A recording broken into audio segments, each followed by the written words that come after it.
కాళేశ్వరం ఎత్తిపోతల్లోని బ్యారేజీలపై జరుగుతున్న న్యాయ విచారణ కీలక దశకు చేరుకుంది. నేటి నుంచి తుది విచారణ ప్రక్రియ ప్రారంభం కానుంది. కోల్కతా నుంచి commission chairman justice PC Ghosh నిన్న సాయంత్రం హైదరాబాద్కు చేరుకున్నారు.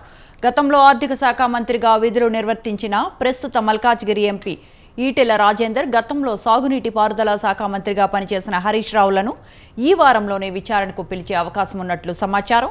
ఈ మేరకు వారికి నోటీసులు పంపేందుకు కమిషన్ ఏర్పాట్లు చేస్తున్నట్లు తెలిసింది.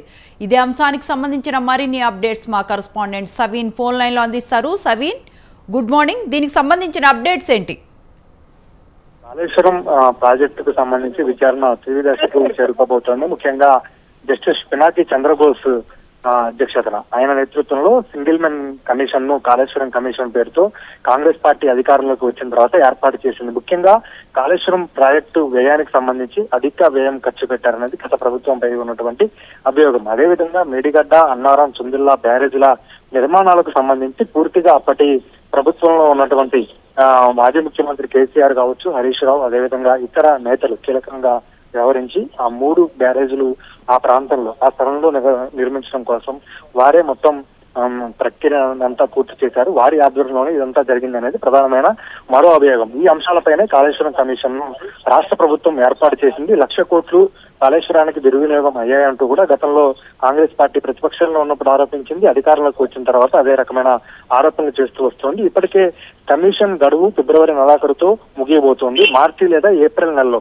రాష్ట్ర ప్రభుత్వానికి కాళేశ్వరం కమిషన్ నివేదిక అందజేయబోతోంది. దీనికి సంబంధించి ఇప్పటికే కాళేశ్వరం ప్రాజెక్టు నిర్మాణంలో భాగమైనటువంటి ఇంజనీర్లు కావచ్చు, అదేవిధంగా సాగునీటి పారుదల రంగానికి సంబంధించిన నిపుణులు కావచ్చు, అదేవిధంగా ఆర్థిక శాఖ, ఇరిగేషన్ శాఖలో ఉన్నటువంటి ముఖ్యమైన అధికారులందరినీ పిలిచి క్రాస్ ఎగ్జామినేషన్ చేసింది, విచారణ చేసింది. అదేవిధంగా కాళేశ్వరం కమిషన్ కు సంబంధించి వివిధ మేధావులు, విద్యుత్ రంగ నిపుణుల అభిప్రాయాలను కూడా కమిషన్ తీసుకుంది. ఈ నేపథ్యంలోనే ఈ రోజు మరోసారి కమిషన్ జస్టిస్ పినాకి చంద్రబోస్ మరోసారి మరికొంతమందిని పిలిచి విచారించే అవకాశం కనబడుతుంది. ముఖ్యంగా ఆర్థిక శాఖ ముఖ్య కార్యదర్శిగా ఉన్నటువంటి రామకృష్ణారావును పిలిచి వివరణ తీసుకోబోతున్నారు. ఈ వారంలోనే అప్పుడు సాగునీటి పారుదల శాఖ మంత్రిగా ఉన్నటువంటి మాజీ మంత్రి హరీష్ రావుతో పాటు బీఆర్ఎస్ పార్టీ మొదటి ప్రభుత్వంలో 2014 నుంచి 2018 వరకు ఈటెల రాజేందర్ ఆర్థిక శాఖ మంత్రిగా ఉన్నారు. కాబట్టి ఆయనకు కూడా నోటీసులు ఇచ్చి విచారణకు పిలిచే అవకాశం ఉన్నట్లుగా పెద్ద ఎత్తున ప్రచారం జరుగుతోంది. ఇప్పటికైతే కమిషన్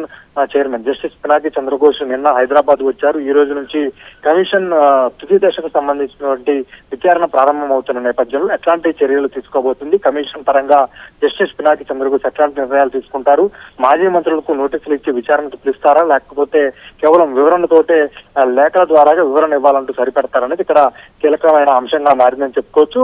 రాజకీయ పార్టీలకు సంబంధించిన ముఖ్య నేతలకు నోటీసులు ఇచ్చి విచారణకు పిలుస్తారు, వివరణ తీసుకుంటారనే ప్రచారం జరుగుతున్న నేపథ్యంలో కాళేశ్వరం కమిషన్ కు సంబంధించినటువంటి రిపోర్టు తుదిదశకు చేరిన నేపథ్యంలో రాజకీయ వర్గాల్లో ఈ అంశం ఒక ప్రధానమైన ఉత్కంఠగా మారిందని చెప్పుకోవచ్చు. ఎందుకంటే ఇప్పటికీ ప్రధాన ప్రతిపక్ష బీఆర్ఎస్ పార్టీకి సంబంధించి గతంలో విద్యుత్ కమిషన్ ఏర్పాటు చేసినప్పుడు మాజీ ముఖ్యమంత్రి కేసీఆర్ కు నోటీసులు జారీ చేశారు. ఆయన 12 పేజీల లేఖతో వివరణ ఇచ్చే ప్రయత్నం చేశారు. ఆ తర్వాత చైర్మన్ ను సవాల్ చేసి సుప్రీంకోర్టుకు వెళ్లారు. అక్కడ కేసీఆర్ కు అనుకూలంగా తీర్పు వచ్చింది.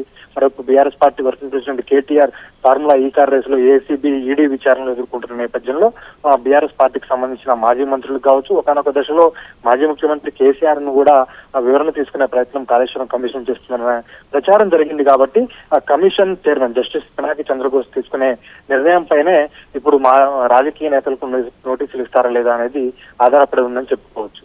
Right Saveen, thank you. Thanks for the